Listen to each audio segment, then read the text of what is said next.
All righty. So I think we're recording. Hi, Believe Achievers. It's Kelly and Heather, and we are so excited. We've been so looking forward to this training with our pal Kayla, who, I watched a training with her. I was on a training live actually with her not too long ago, and I was really excited about it. And we really just wanted to open this up to everybody so that I know we're all so interested in utilizing Instagram to its fullest, and many of us, definitely me, clueless, so clueless. And Kayla, I love your story, and I'm so excited for you to share it with us and just have at it. And then as we go along, if people, should I have people interrupt and ask questions? Should we do in the chat? What's best for you?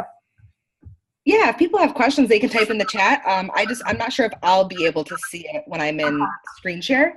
But you can definitely be like, oh, hey, someone had a question about this. Okay, cool. Why don't we do that? Heather, do you and I want to monitor those? Yeah, that sounds great. Perfect. All right. Over to you, girl. All right. Good.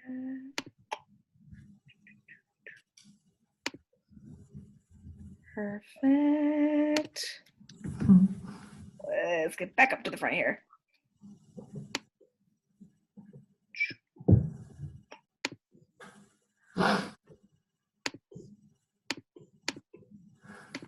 Come on. There we go. All right, perfect. So I'm going to talk to you guys tonight about maximizing your Instagram engagement for growth for your business. So just a little bit about me. For those who don't know me, I'm originally from upstate New York, and that's why I talk so fast. But I've been living just south of Chicago for almost 10 years. So I guess you could say I've adopted that Midwesterner life. My background in marketing is actually, I've been a freelance marketer for many, many years. I started working with a few Disney stars. So if anyone's familiar with like High School Musical, basically a lot of like Disney Channel original movies, I did a lot of stuff with that. So that was a great time. But I felt pulled to kind of settle down and start my family younger. So I had my two kids in my early 20s. They're now 6 and almost 5. And I jumped into network marketing in 2011, realizing that I tried working for other people, and I felt like that's what I was meant to do after getting 2 college degrees from Columbia College Chicago in marketing and PR, thinking I was going to go into the corporate world and realizing that was not for me. And I had dabbled in my network marketing business for a very long time, very good at sales, but always felt that pull to do something on my own, but never really jumped at the opportunity until my daughter got very sick in January of 2018. And at that time, things got scary, but we ended up staying in the hospital for 14 and a half months. We actually just came home this past Tuesday. So it's like moving back into my house again. But in my time in the hospital, I started my own consulting business to help network marketers grow their business, and my specialty being Instagram. Because when you sit in the hospital without anything to do for months upon months, you can decide to just sit back and see what happens, or you can just dive into something. And that was me. I dove headfirst into learning all I could about the online consulting space and Instagram, and really studying purchasing behaviors and why people buy. So why do I think you should be on Instagram?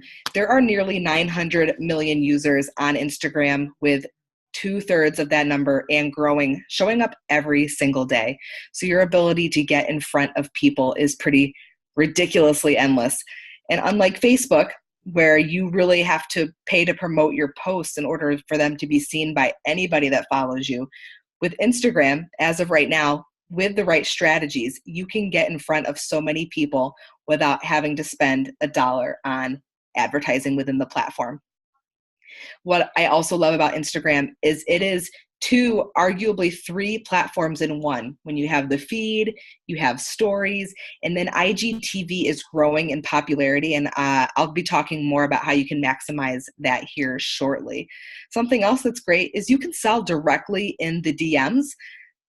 And that is something that, again, people were cautious to do on Facebook for fear of your personal account if you were using it being terminated. So Instagram really is the place to build relationships, because I believe that in direct sales and in network marketing, we're in the relationship business first, and then product sales come as a byproduct of someone trusting that you have a solution for them and building that relationship with them. So some of the things I'm going to be talking to you about are basically how to go about attracting your ideal client and the things you have to do first to set that foundation, the do's and don'ts of hashtags, how to make your bio really stand out and attract your ideal client. And then I'll go into some of my favorite engagement boosting tips that you can utilize right now. And then I have one of my favorites at the end. My background being in health and fitness network marketing, those are a lot of the examples that I give, but everything applies because, again, no matter what product you sell, what industry you're in, it's relationship business first, and relationships and humans, that's straightforward across the board. So the first thing you really have to think about first is who you want to help and what's in it for them. When someone comes to your page, so if I go to your page right now, I need to be able to tell within the first 5 to 10 seconds max who you help and who you are serving. And if I can't tell that, there's going to be a disconnect, and as a result, you're leaving money on the table right now. Why should someone buy from you rather than their neighbor that represents the same company and sells the same products? What do you bring to the table that influences someone's buying decision to decide that you are the person they want to invest in? And what problem do you solve? Because I say this to my clients all the time. You don't support the products. It's the other way around. The products support you and what you do and what your message is. So think about products aside. What do you do for your clients? Figuring this out is going to be the key of you building stronger relationships and building stronger trust with your audience.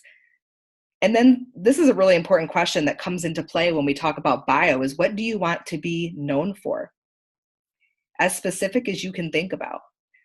Maybe your specialty is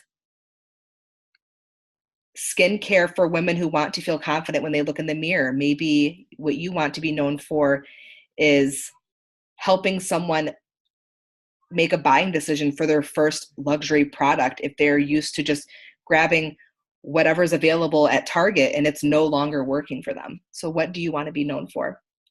When you're clear on all of these things, you're clear in your messaging. When you're clear in your messaging on Instagram, people relate to you, they like you, and from there, they trust you. And without that buyer's journey to go on that course, there's a disconnect and you're leaving money on the table, and they might buy from someone else rather than you if they can build that relationship with someone else. So some of the reasons you're not seeing the results you want, whether it's getting people to join your team or getting people to purchase from you as a customer, is oftentimes we rely too much on inspiration marketing. Like, let's say you're sharing about a car qualification or going on a trip, and people comment and say things like, "Oh, you're so inspirational, you're amazing, I wish I could do that." So you reach out to them and share how they can literally do the same thing, and then they disappear. Without even realizing it, that's inspiration marketing. We get caught in this pitfall of, everyone says I'm so great, I'm inspiring them, they want to do what I do, why are they not buying from me? It's because you're not speaking directly to them. You're not being clear about who you help and how you help them, like we mentioned earlier. So that's why that's priority number one. So if you do get stuck in the inspiration marketing hole, you can jump right out quickly because you start to recognize when you go into those patterns. Another reason you're not seeing the results you want right now are lack of consistency, especially with performance on Instagram. With Facebook, you might be able to disappear for a week and hop back like nothing ever happened. Instagram is very different. People anticipate you showing up. People anticipate what you show up with. And as you work to build that consistency, if you do fall off, you do have to build it up again. And that's not just with your audience, but it's also within the Instagram algorithm as well. They prefer accounts that show up regularly, spend time on the platform, and utilize all of their features. With that being said, that doesn't mean you have to be on the platform all day. It just means you have to show up to some degree, even if it's for 20 minutes a day. Another mistake that you're making is doing what other consultants are doing. You see people higher up in the company, so you say, oh, I'm just going to copy what they're saying because if it's working for them, it's going to work for me. And that's where it gets you. You don't know what they have going on behind the scenes. We don't know what relationships they're building. We don't know who their audience is, because maybe what they're saying is what their audience needs to hear, but that's vastly different than the message that your audience needs to hear to build that trust with you. So it's essential in this industry, and especially on any social media platform, to really put your blinders on and focus on your audience and how you can best serve them, and not be influenced by those on the outside of who you're looking to help. Another reason why you're not seeing those results is trying to sell before your audience trusts you. This is really where that cold messaging hurts you.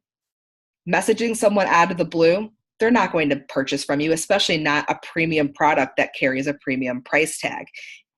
You have to get them to not only like you, but to trust you before they're making that type of investment in themselves, of course, but also with you. And this is a process. This does take time, but there are ways that you can kind of expedite the process a little bit. The first thing is to really make sure that your bio reflects that you're a business owner, reflects that you're a professional, and reflects who you help. So the biggest thing is to leave out the personal attributes. No matter how much someone likes you, they want to know what's in it for them. They don't care that you have 3 kids, a dog, and love Starbucks. They want to know what value you add to their lives if they decide to click that follow button. You also want to avoid having it be clear as day of the products that you sell.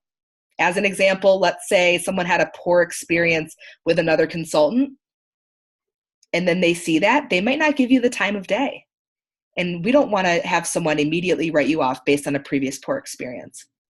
And again, that goes back to also, the products support you, not the other way around. You're a personal brand and you're a leader first. And that's something that I'm very passionate about, is setting up your strong personal brand. So let's say, God forbid, company disappears a year from now. Do you still have a sustainable personal brand with an audience that trusts you? So you could jump into maybe doing something on your own without missing a beat, or really anything. That's why having the strong personal brand is so important. And on Instagram, that is such an easy thing to attain. So what should you put in your bio? A strong mission statement that shows exactly who you help. And going back to that question we asked earlier, what do you want to be known for? This is the place to display that. And being as specific as possible is key. So I help millennial women feel confident when they look in the mirror. Very specific. Who do you help? Millennial women. What do you help them do? Feel confident when they look in the mirror. You want to avoid fluffy words like, I want women to feel beautiful or feel their best. Like, what does that mean? Does that mean feel amazing in their wedding dress? Is that feeling confident going to their high school reunion? Is that feeling better about themselves on their dating profile? Whatever it might be, you want to be as specific as possible about what that result is that you help these women achieve with all of the things that you do. So you want to have that statement. And then, of course, we usually have a link in there as well. You want to have a call to action for that link. What's in it for them if they click it? So whether it's a test to figure out what skincare products best suit you, or an application to work with you if you're recruiting to join your team, whatever it might be, what's in it for them, use a good couple of words in your limited characters to tell them why they should click it.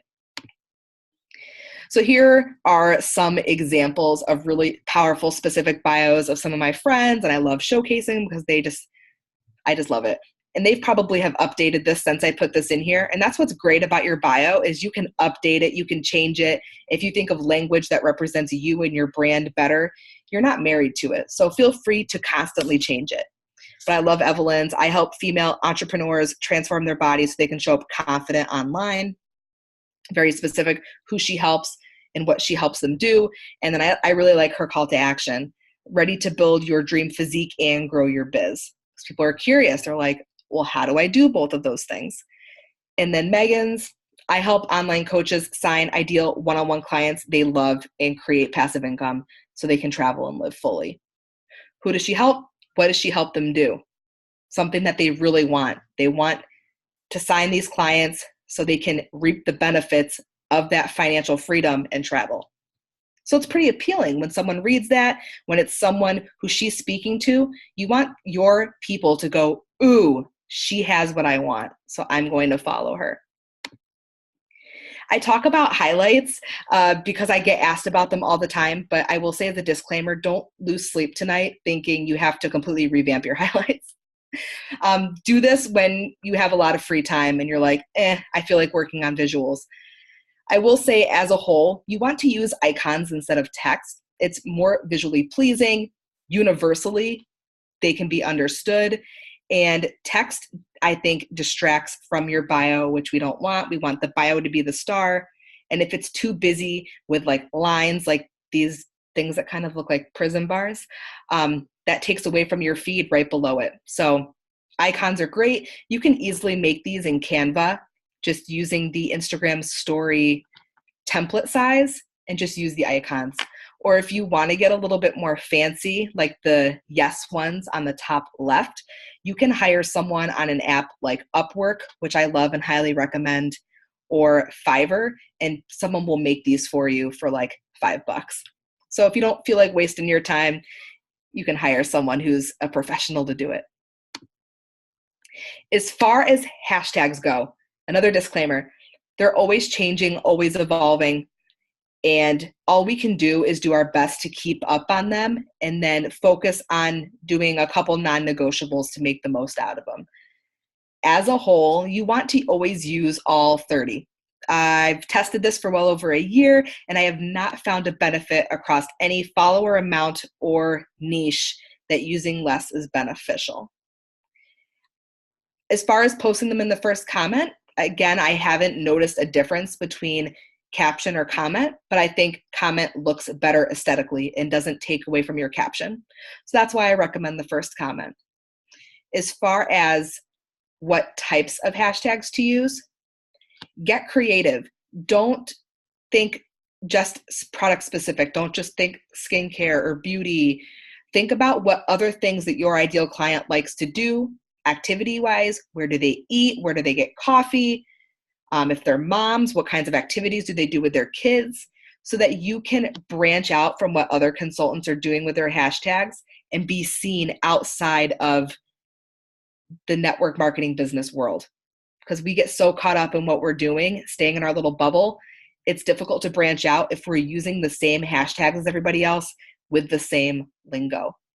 And using hashtags with less than 200,000 photos in them gives you the opportunity to perform at the top for longer and not get as buried.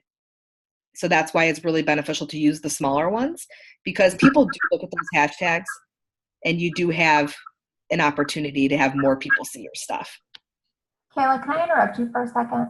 Yeah. I don't know what that means. I don't know what that means using a hashtag that only has 200,000. I don't know what that means. Yeah. So if we were to pull up Instagram right now and just search a hashtag, so let's say you look up like hashtag moms and you'll see a bunch of hashtags that utilize the word moms. Most of them are going to have like 13 million photos in it, 12 million. So you want to use words and combination of words that don't have as many photos in it. So you can see like how many photos are posted within a hashtag when you search it. Okay, so this is like someone goes on Instagram and they search hashtag boss babe, and then all these pictures come up. So you want it to be kind of one of these. So yours actually looks like, okay. Yes. So you want to make sure that you're not using ones that are as busy. And you also want to make sure that you're not necessarily using lingo that your audience doesn't understand. So if they don't know what boss babe means, I wouldn't use that hashtag because they're not going to go there to find you. Right. Okay. Thank you. Absolutely. So those are the do's. Let's rip on the don'ts. And there's an example of my terrible hashtags. You don't want to use Rodan Fields hashtags. Don't use the lingo. Every company has like their little lingo that they use. The only people that see that are other consultants and me because I study the lingo. And you already found me, so you don't have to use those. The spammy hashtags. So many people in the lash boost hashtag. I'm like, oh, you guys are killing me. Again, no one else is looking at that other than other people and like your audience. They're not searching that. So think about things, again, outside of the industry. Where do they shop? Where do they eat? What do they do for fun? Are they looking up inspiration for certain things? Hair dye, hairstyles? Do they have kids going to prom? Like, you can really get creative. There's not a wrong way to do it because, again, it's always changing. And you'll find the hashtags that perform the best for you. But until you get into that groove, it's all trial and error. So if that's what it feels like for you, that's what hashtags are until Instagram gives us a way to see where our people come from. Then at that point, we'll know, oh, these are the words that they look for. So I can just ditch everything else. Something else you want to make sure you're not doing is using the same group of hashtags in every post. That signals in the algorithm that you could be spamming and they won't show your posts to as many people. So I recommend having a few groups of 30 so that you can rotate through them. So you can avoid having yourself be shadow banned by that. I have a dumb question. Can I interrupt you for Yeah. I mean, this is like, remedial Instagram training. I love everything you're saying so far. So I get everything you're saying with the hashtags, but for me to see like a fit mom life hashtag, how, like in the 200,000 photos that are in those, how do I, as somebody that's scrolling Facebook, see those? Am I making sense? Yeah, there's a lot of ways. Like, are you asking like how So prospective customer would find you in a hashtag? I'm hashtagging #mama4. Mm-hmm. But I'm not going to explain this very well, but if I'm like an outside person, is mama4 in my bio? What brings that hashtag into me viewing it? Does that make any sense? Yeah, so people view hashtags in a lot of different ways. A lot of people use hashtags. Hashtag. Yeah, people will click through a hashtag to look at the post. So let's say you want to dye your hair pink. Okay. You would probably go to Instagram and look up hashtag pink hair. Okay, I've never done that, but okay, so that's what we're missing out on. Okay. So that's what a lot of people do. So that's why you want to make sure you're using words that they would use and ones that they would look up. Okay, got it. Thank you. Never done that. Yeah, definitely. Okay, thanks. And on that note, also, hashtags work in a way where people will start at one hashtag and they'll migrate through different ones of a similar topic. So people will sometimes fall down that rabbit hole of just looking at different things, almost like Pinterest, but slightly different, where you're looking here and then you end up pink hair, then you're at purple hair, then you're at hair salons in Chicago. So things like that. So that's why it's important to really think about who you're talking to when you decide on those to increase the likelihood that they'll find you. Curiosity marketing is another thing I think as a whole in this industry we can improve upon. And again, we'll make fun of me because I've been there when you pose with the product or take a picture of your shipment and people don't care what comes in your shipment every month. They don't care about the new product posing all like, look at me, yay.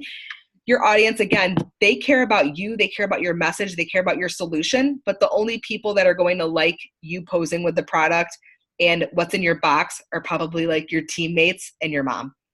So how can you get people curious, especially in this like skincare, beauty, and wellness space? One of my favorite ways is to do, well, I have two favorites I'll mention. The first one is to do a flat lay of different products. So let's say you have like your beauty routine in the morning or at night. You can literally on your bed or whatever, lay everything out that you use. take a snapshot over the top of it and post it on stories and tag all of the products that you use. But you're also mentioning yours, but it's not all about yours. You're showing everything. So you're getting people curious about what your product is. So maybe you'll tag, like, I'm trying to think of an example, like Clinique moisturizer and this and that. And then let's say you have lash boost. Maybe you'll just say like, for my lashes, but you won't say the name or a link to the product. So people are like, what do you use for your lashes? People are going to be DMing you, asking you what that is, but it's not an over advertisement because you're talking about everything you're using in that routine. Something else you can do is if you're doing like a get ready with me routine, or talking, like let's say you're talking about your favorite products, something else you can do is go on live, or you can even use IGTV for this, and we'll talk more about it in a minute, and talk about it, but not completely show the logo so people could just Google it. So just be like, this is what I use. This is what it helps me with. This is the benefit, and then move on. So it's like you're quickly touching on the product, but you're not gushing over and over and over about your specific product. It's a part of the routine. So people are like, well, what is it? Tell me more. Much more likely to DM you about it. So this is the biggest thing. Don't post with the product. Okay, I'm going to just interrupt you one quick Betty Yeah. question. And Betty, maybe it's better if you just unmute yourself and ask Kayla really quick about your question is, how do you tag products? So Betty, maybe you just unmute yourself. Yeah. Hey guys, can you hear me? Yeah. Okay. So I see that when I look at people's links, they have like a tag of what the products are. I just don't know how to physically do that without adding the link to the website. Yeah. So if you are on Instagram stories, which is a great way to tag brands and products, you can hit the little, like the letter for typing, and there's two options. You can do the @ symbol and tag brands that way, or you can do a hashtag the brand name. So either works. Something that's cool about hashtagging the brand, so let's say you're showing all the products you use in your routine, you have a likelihood that they'll share your post, and that'll put you in front of more people. But hashtags are totally fine as well. What's nice about tagging is if people who are watching your stories click on those, that shows Instagram that you're creating good content that people want to see and click on, so they show your stories to more people. So that's why I think it's a benefit to tag. So besides tagging it on your stories, you're saying that on the comments you can also add it on too, as far as your hashtags. I guess I never really thought to do the hashtags on the actual pictures, the visuals. So yeah, on stories, you can definitely do them on the visuals. And if you're doing a feed post, in your caption, you can tag brands as well. Just at whatever, Tarte, Benefit, whatever you're showing that you're using for your routine, you can tag all of the brands and mention like each product in your caption, which is pretty cool. Absolutely. Another feature that's great to utilize is the close friends feature on Instagram. If you're confused or have never used it, you can go to the help section on Instagram and it'll completely walk you through it. But basically, what I think is so awesome is that you can keep a running list of your customers, and you can post Instagram stories that only go to them.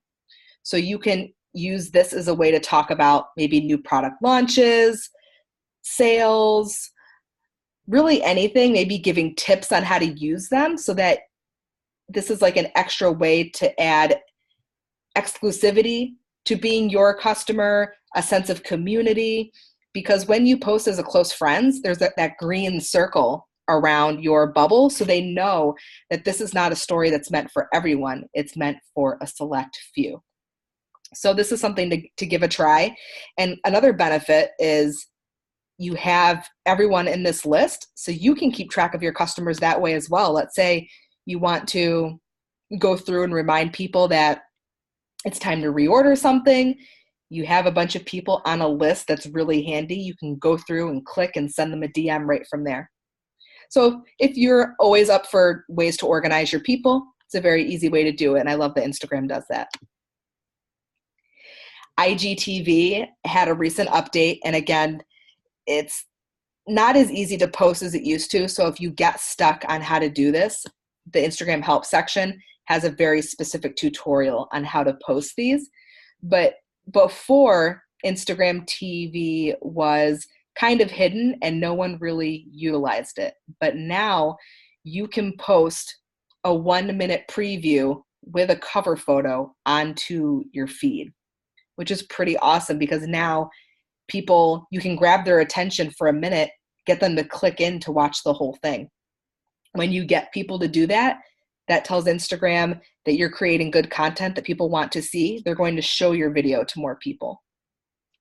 So is this, just quick question, is this like under the highlights, or once you post on IGTV, it stays on your profile? You can not post it to your profile, but I think there's no reason not to. So as you upload, it'll bring you to a screen where you can select the cover photo and click a little slide bar to post the preview to your feed. So I think these are great. Video is definitely growing in popularity. So if video is an area that you are not super comfortable in, as far as like talking to the camera, I recommend making that your homework assignment to practice, because video is only getting more popular as a way to really connect and bridge the virtual disconnect that the internet brings.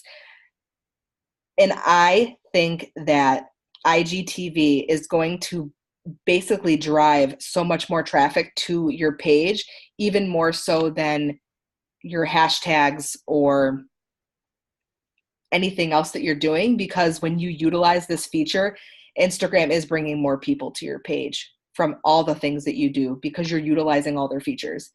And because this is a new one, they really want you to use it. Kayla, do you recommend we all have our Instagram accounts be public? Absolutely. You're always looking for more customers, right? So if that's the case, I don't see any benefit to being private. Because other than that, the only people that can see your stuff are people that are already following you. Right. So we wanna bring in more people. All right. Thank you.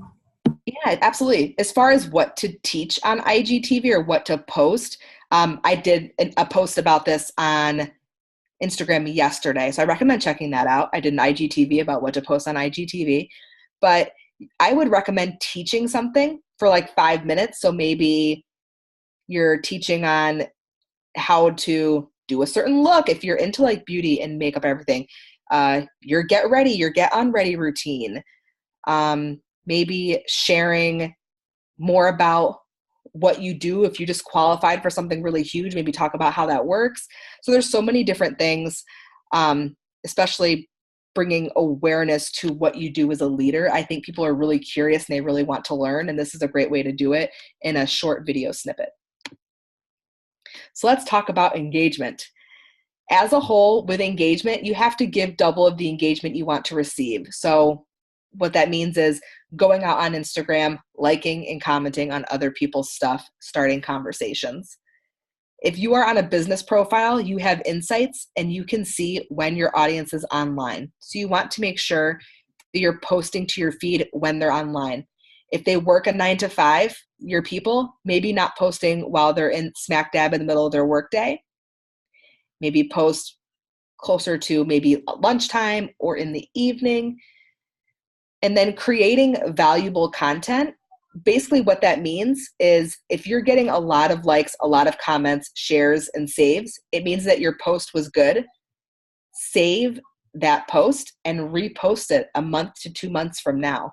That's what's so great about Instagram is people ingest it very passively. So they don't know that they read that same caption 2 months ago. And even if they did, they don't care because people love seeing the same thing. And especially if someone has to see something 7+ times to make a purchasing decision, don't fear being too repetitive because that's definitely not the case on Instagram. Instagram, again, as I mentioned, also wants you to use all of their features. So using polls, getting on stories, going live. The more you use, the more they prioritize your account and get your stuff in front of more people. That brings you more engagement. Something else, I don't know how popular this is within your guys' company, but third-party apps. So if you've heard of them, like STEM Social, Jumper Media, any of those that basically automate doing engagement for you, I definitely don't recommend utilizing any of those because Instagram is cracking down on inauthentic bot activity on accounts. And again, we're in the relationship business, so having a robot do your comments for you is not going to help you get to that next level in your business. So if you're using any of those that automatically follow, unfollow people, like, or comment, I definitely recommend disabling them, because if you put all this work into your account just to have it be deleted, that would definitely be a shame. So I don't recommend utilizing those. So my favorite engagement boosting tip number 1 is using a hook and a call to action on every feed post. A hook is basically like a newspaper headline. You're bringing the reader in, you're grabbing their attention with something shocking, you're sharing with them what you're about to teach them, just something very specific that it stops them in the scroll and makes them go, ooh, I want to read this. One of my favorites is my 3 tips to do blank, or this is why your moisturizer is no longer working. So think about the pain points of your audience, think about what bothers them, and grab their attention with a newspaper headline hook to your post. And then a call to action is basically at the end of every post, you want to give them something to do. My most popular one is just asking a simple question. So maybe you could say, what's the most you've spent on a moisturizer? Where do you like to buy your skincare? Tell me a fun fact about you. So something that people can answer very quickly and easily in the scroll. You can also direct people to the link in your bio. That's a great call to action. You can ask them to tag a few friends who can relate to what you're posting. So there's a lot of different options, but to make sure you are utilizing these on every single post is going to make a world of difference in your account's performance on Instagram. Something else to focus on is really getting in the DMs of your people, and not just, hey girl, want to buy from me? But asking them what they want to see from you. So let's say you have someone that's always liking and always commenting on your stuff. Ask them what content they enjoy from you or what they'd like to see in the future. People love giving their opinions, and you would be amazed at how often you will get responses to these types of DMs rather than the, oh, it's great to meet you. Have you heard of what I do? Blah, blah, blah. People want to know that you're looking out for them and not just looking out for you, especially if you want them to build that trust within you.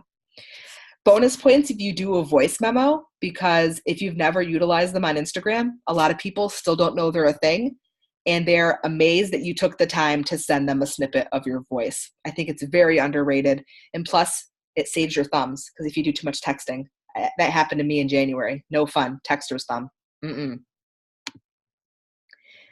And then engagement boosting tip number 3, this one's probably the easiest. You could start doing this tonight. Is just making sure you are responding to every comment that comes through on your feed posts.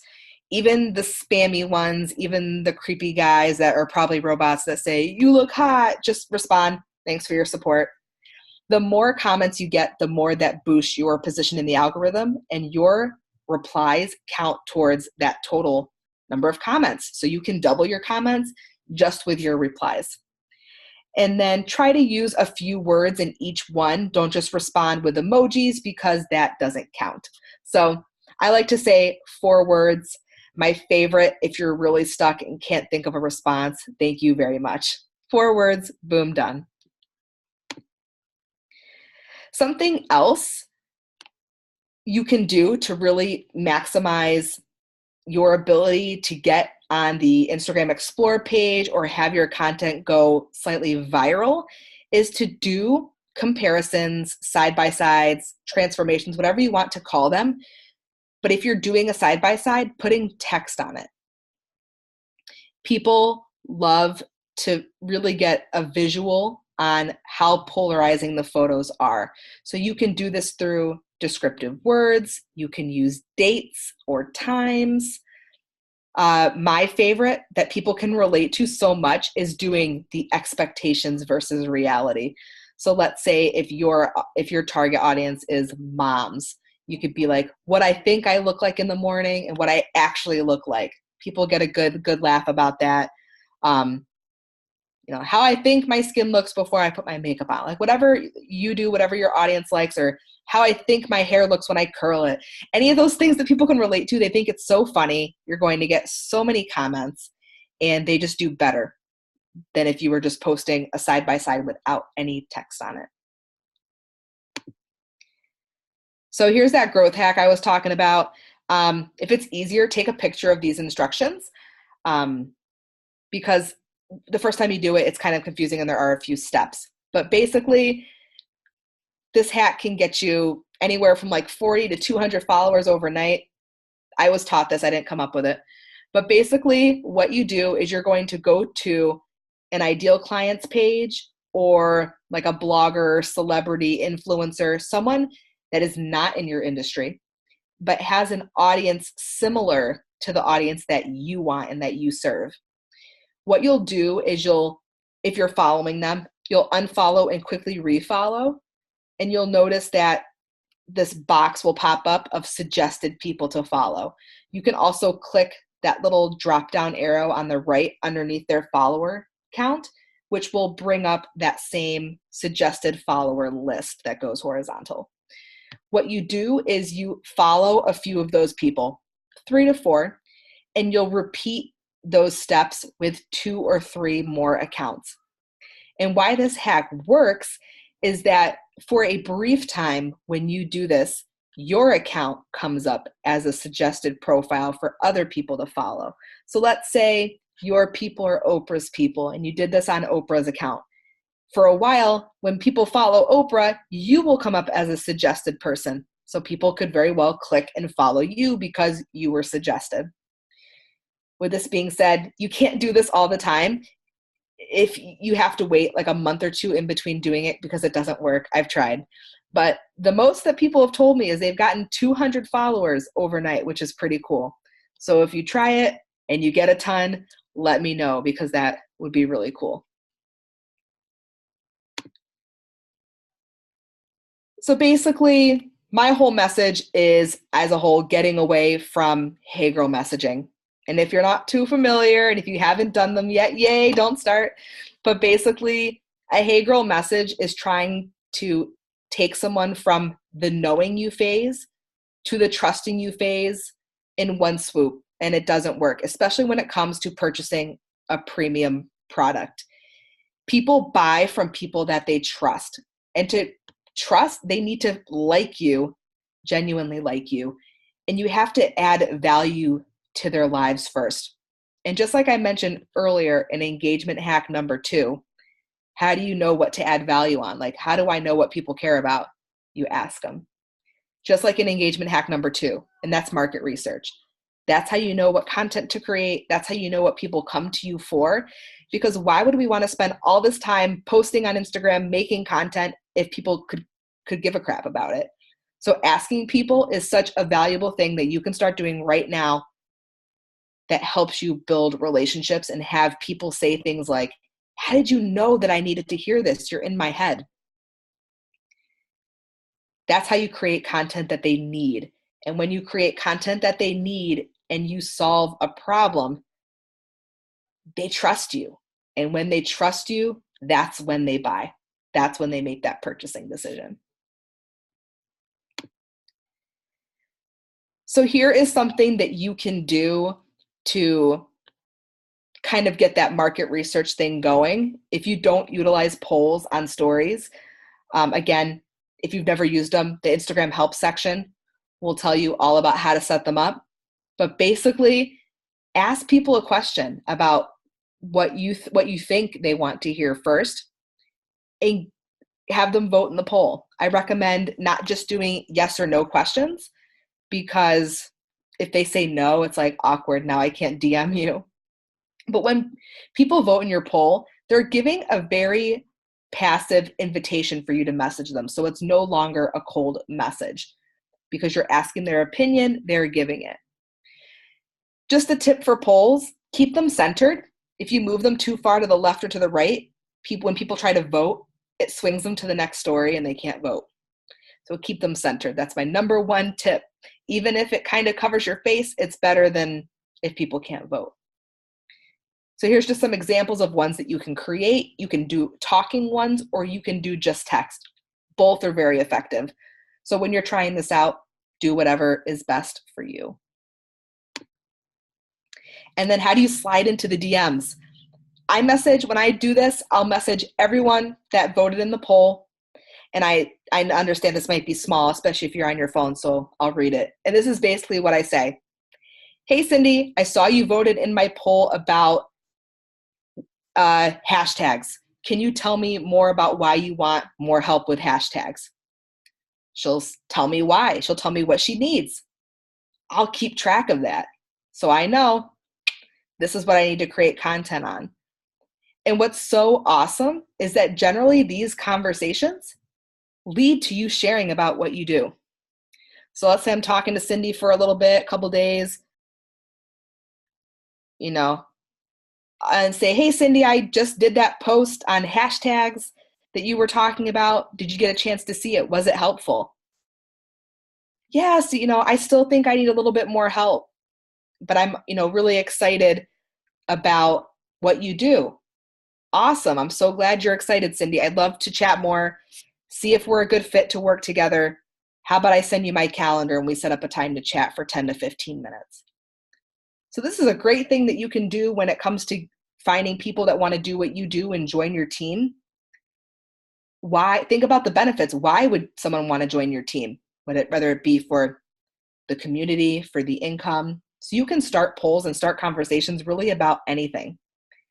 Just the biggest thing is you're not going straight to an invite from these messaging strategies. You're building relationships first. And if it fits, if they have a need that you have a solution for, then of course, bring up what you do. So that's the spiel I had for you. If you're not following me on Instagram, I post stuff all the time. My life's a little hectic getting used to life at home, but I'm still trying to always put up something juicy every day to help you grow your business on Instagram. As far as working with me, I do one-on-one Instagram strategy audits. So if you really want to dig deeper into your own business and your own strategy, I am taking 4 more clients for April. And you can definitely send me a DM on Instagram. We could chat, see if it's a good fit. But if you're struggling with any of these things that I talked about, or just anything along the lines with your business in network marketing as a whole, I can definitely help you out with that. So just shoot me a message. But does anyone have any other questions that I can answer tonight? Wait, Kayla, let me ask you a quick question. Is that different than your Hey Girl Academy? Yes, the Hey Girl Academy is a group coaching program that goes through very specific, like a format and strategy for building a strong personal brand. Mm-hmm. We talk about Instagram as well, but a one-on-one is really for laying out a specific strategy in a 90-minute call, mm-hmm. and really focusing on what you need to improve, whether it be visuals, messaging. So it's kind of more of a deep dive into your specific business. Okay. I wanted to make sure you had the opportunity to promote the Hey Girl Academy too, if it's still. Yeah. That group, I just closed up enrollment, but my next group is going to be running in July. Okay. So honestly, a lot of my clients, they do a one-on-one first, and then which is kind of like getting your feet wet, and then they jump into Hey Girl Academy, which is a little bit more accelerated, mm-hmm. and a lot more implementation. Whereas an audit, it's really looking at what you currently have going on and talking about what you can improve right away to kind of take your business from where you currently are and where you want it to be. Okay. I see there's some comments here in the chat that I haven't looked at. Yeah, I can jump in. So Sherry has a comment. She says, I use Instagram for personal and business. Is this a good idea? what percent should each be? Yeah. I think that when you have a business, it really is a part of your life. So I think sharing personal things and business things intertwined is really huge. I would say like 70% business, 30% personal. And then you decide how personal you want that personal to be. A lot of things also intertwine because your business and the relationships you build and everything that carries over into personal life as well. So your percentages could very well be different. I hope that answers your question, but I think it all meshes, but definitely breaking up business posts and business invites with sharing family vacation and taking the dog to the groomers. It all works together. That's awesome. I watched your Instagram TV from yesterday, and my best takeaway was that when you do your live video, to stare into the camera, like it's super distracting to see yourselves. And I find like my eyes are all crazy because I never know where to focus. And so that was my takeaway from yesterday and watching your video, was to really stare at the camera to engage your audience. So I love that. I just have a quick question about like compliance, and I don't know, are we allowed to take anything from Pinterest? Like if I wanted to share my favorite smoothie recipe, is that okay to take something from there and post it on Instagram?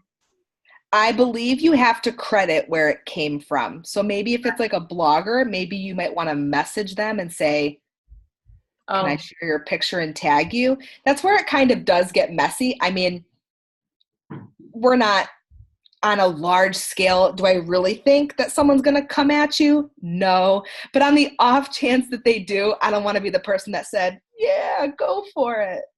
Right, which you're also promoting their smoothie and their potential blog, but okay. Yeah, so maybe like, ask or at the very least, just tag their account.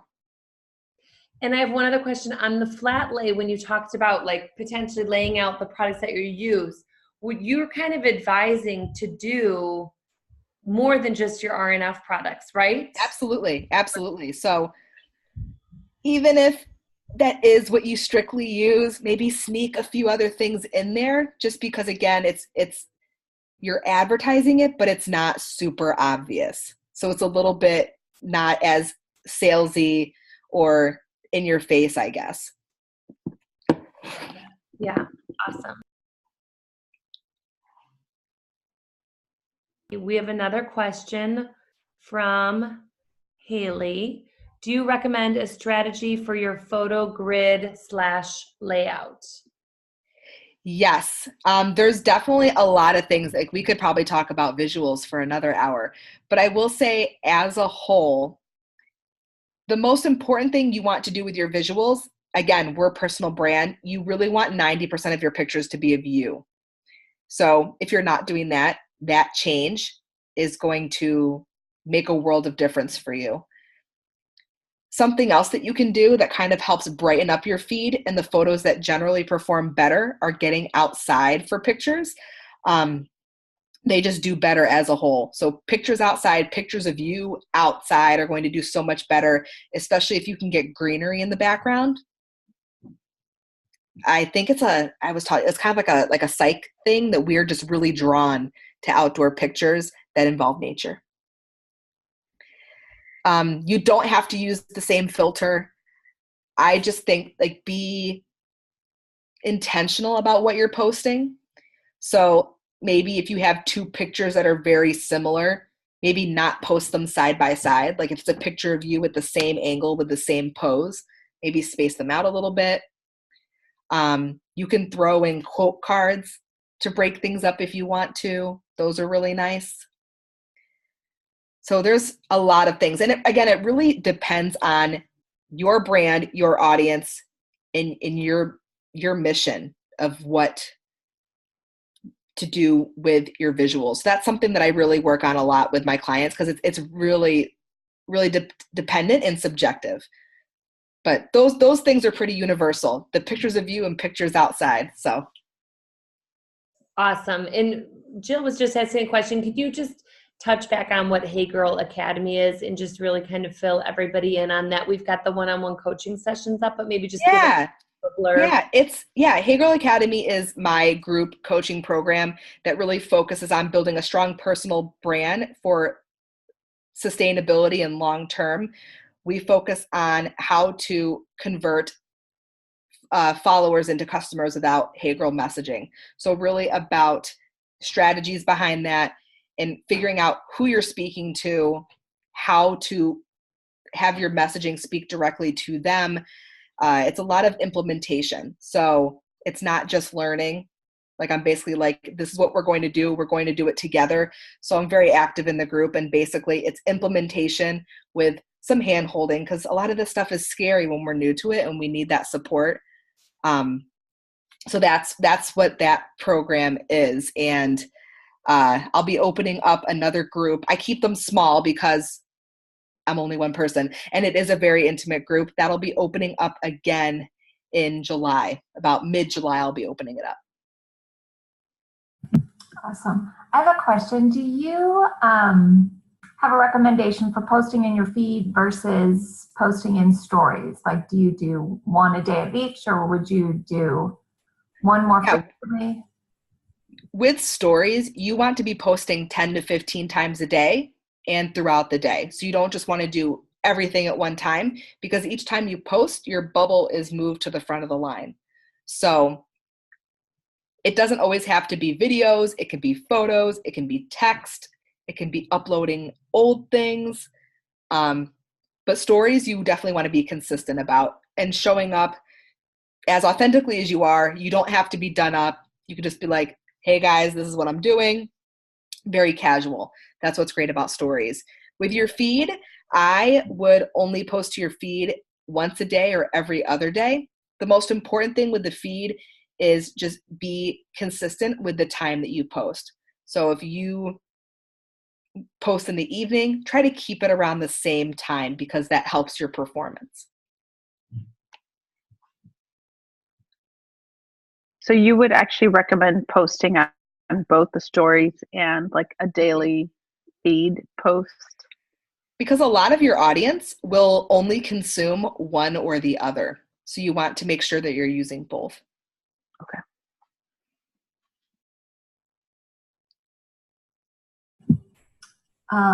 Do we have, yeah, definitely. Do we have any other questions? You guys just want to speak up if you have a question? Real quick, I just want to say, Kayla, I'm so happy that your daughter is doing better. It sounds like that. Thank you. And prayers for continued healing. Thank you. Yeah, we're getting there. We're getting adjusted, and she's doing really well. So that's all I could ask for. She's doing better than us getting adjusted to being back here. Yeah. Awesome. Now, Kayla, 14 months in the hospital and you creating a business while you're there, it's really impressive. And thank you. Just everything, your spirit, everything. It's really been great, getting to know you and watching you. And I'm learning so much. I'm going to be spending a lot of time in Instagram help, because I don't know how to do any of it. But this was so awesome, and thank you so much for spending time with our team. And I know we're all going to be in touch quite a bit. Interested in awesome. Thanks so much, guys. We got to get a picture for Instagram before we hop off here. Awesome. Perfect. Yeah. I'm getting a lamp here, so my lighting is going to be better real soon. Okay. All right. 1, 2, 3. Love it. Awesome. You want to do one like this? Is this better? In gallery? Oh, I had it in gallery, so we're good. Oh, you did? Oh, I only saw you. So. Yep. Well, Kayla, it was great.